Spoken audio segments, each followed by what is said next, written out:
The Mountain Institute, or TMI, has worked in Nepal for over 30 years. Since 2002, TMI has run a program that has transformed the lives of thousands of poor farmers in Nepal's mountain districts. These include Sangkhua Saba, Ilam, Panstar and Taplajung in the east, Rasua and Dading in the central part of the country, and Humla, Jumla, Mugu, and Dolpa in the northwest. The aim of TMI's work in these areas is to promote the cultivation and sale of medicinal and aromatic plants, or MAPs. In Nepali, such plants are simply called jari-buti. To fully appreciate the importance of TMI's MAPs work, one must understand a bit about traditional agriculture as it is practiced in Nepal's high hills and mountain areas. Nearly 70% of all Nepalis still depend on agriculture for their livelihoods. In the hills and mountain areas, all but the largest landowners practiced subsistence farming on terraced fields, with each family employing a mix of crops and livestock. Crops vary according to elevation and exposure, so that rice may be grown on the best land below 2,000 meters above sea level, while millet, corn, and potatoes are found at higher elevations. Mountain soils are generally poor, and farmers are dependent on rains for water. Land holdings are typically quite small, usually less than half an acre per household, so it is the rare family that produces enough food to sustain itself through the entire year. As a result, a significant minority of Nepal's poorest hill dwellers have for centuries migrated each year to the plains of Nepal and India to earn cash to supplement the family income. In recent years, however, due to a variety of globalization factors, what had been a steady trickle of temporary labor migration has become a flood of more or less permanent relocation.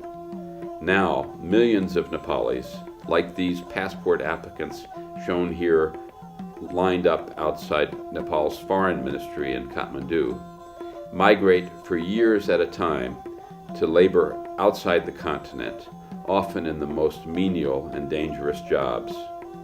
Nepalis in the hundreds of thousands are found all over the Persian Gulf, as well as in Malaysia, Korea, and Japan.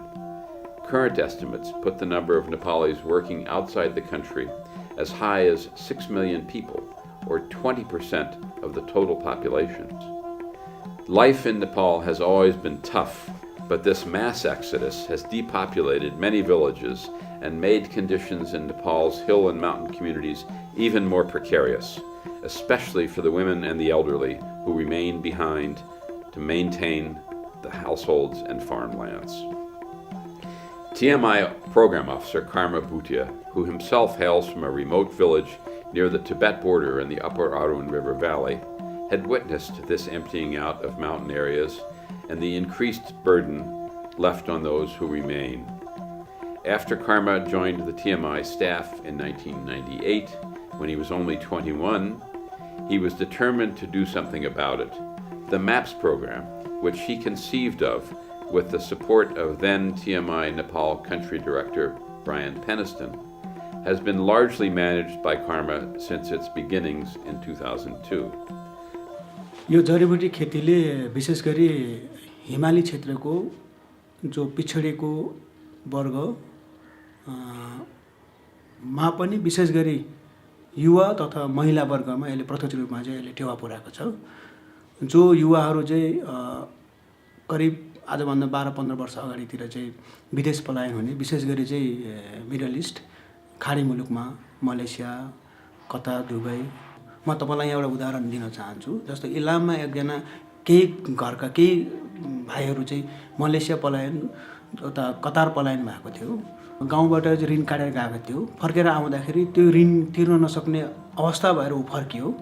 तर उले गाउँ आएपछि उले घरमा के देख्यो, उसको बुवाले, उसको दाजुले, उसको छरछिमेकीले चाहिँ जडीबुटी खेती गरेर चाहिँ वर्षमा 3 देखि 4 लाख 5 लाख कम्तीमा 50,000, 60,000, 30,000 सम्म आम्दानी गरेको उहाँले चाहिँ त्यो किसानहरू देखेपछि अहिले व्यावसायिक रूपमा चाहिँ जडीबुटी खेती गर्न थाल्नु भएको छ। र उहाँहरू आफै जो चाहिँ पहिला जुन मलेसिया, कतार, दुबई जाने भाइ बहिनीहरू छन्, उहाँले अहिले आफैले गाउँ गाउँमा गएर चाहिँ अन्य भाइ बहिनीहरूलाई अन्य युवा युवतीहरूलाई पनि विदेश जान लाई प्रेरित नगरेर आफ्नो गाउँमा स्वदेशमै देशमै केही गर्न सकिन्छ, यसरी नै जडीबुटी खेती गर्नुपर्छ भन्ने खालको सन्देश चाहिँ उहाँले अहिले बारम्बार गाउँतिर दिन थाल्नु भएको छ। र जसले गर्दाखेरि केही हदसम्म जो विदेश पलायन हुने जुन चलन छ त्यसमा केही हदसम्म यसले चाहिँ रोकथाममा टेवा पुर्याएको हामीले महसुस गरेका छौँ।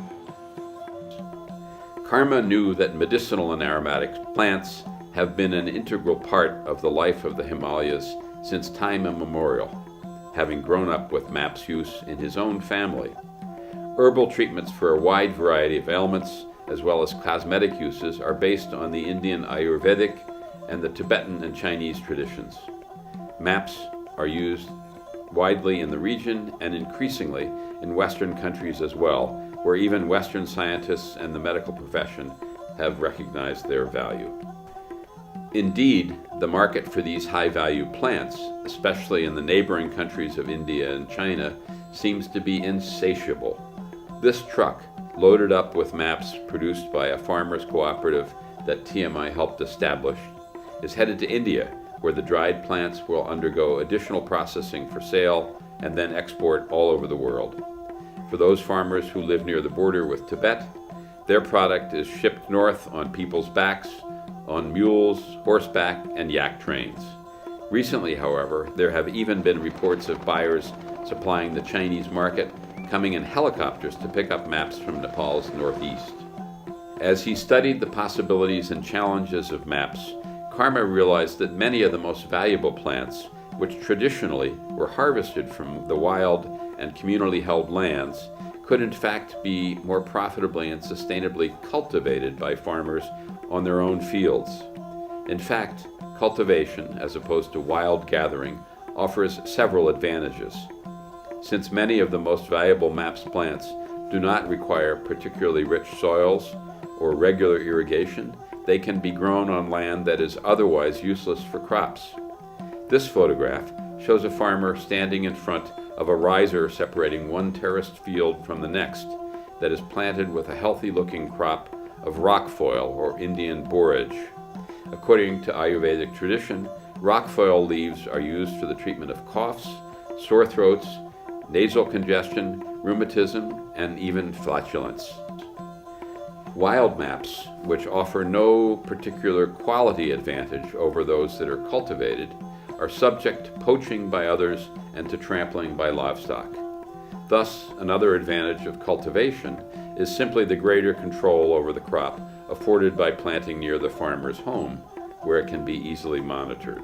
Starting in 2003 in eastern Nepal, Karma worked with local district-based NGO partners to identify and train farmers, many of them women, on MAPS cultivation. Since then, he and his local colleagues have held more than 100 different training sessions spread over 8 of Nepal's districts, spanning the country from east to west.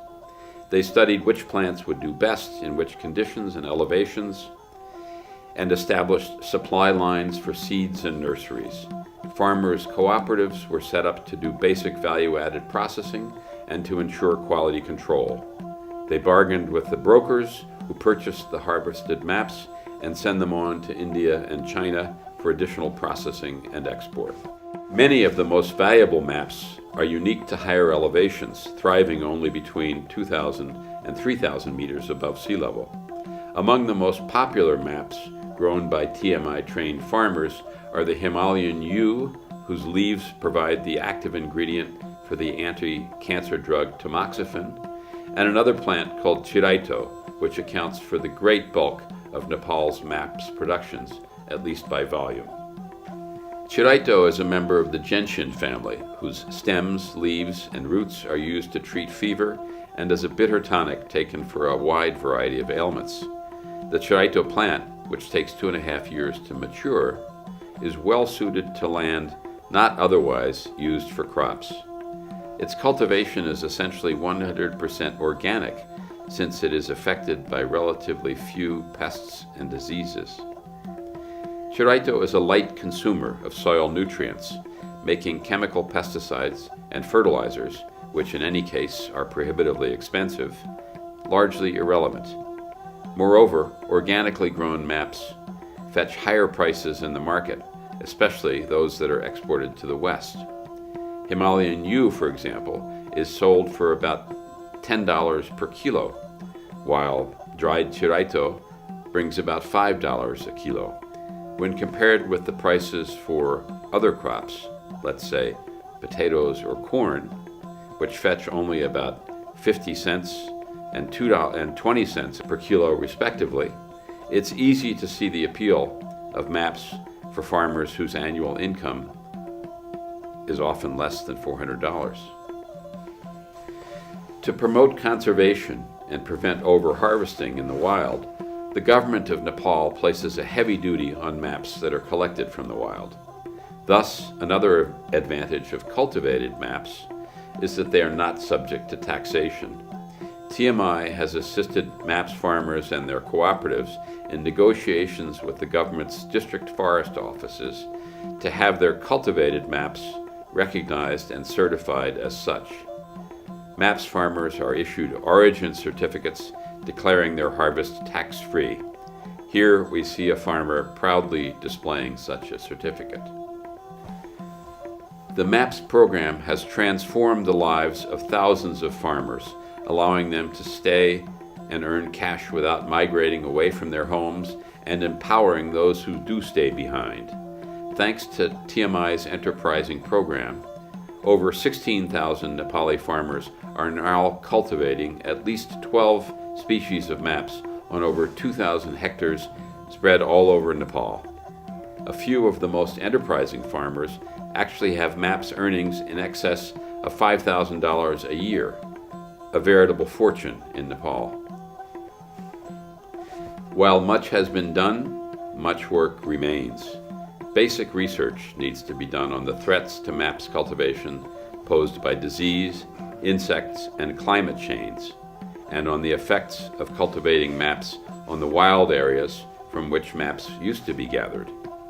In addition to training many more farmers, TMI's Karma Bhutia and his team of NGOs and cooperative farmers are working on expanding credit opportunities to buy seeds, fencing, and other materials, upgrading the capacity of MAPS farmers' cooperatives to do more value-added processing, introducing processing technologies such as distillers for essential oils, improving market information systems, improving transport options for shipping, obtaining certificates of cultivation on private land and eventually certificates certifying organic cultivation as well, streamlining and expanding access to the Indian and Chinese markets, and improving facilities for direct export of MAPS products from Nepal to the West.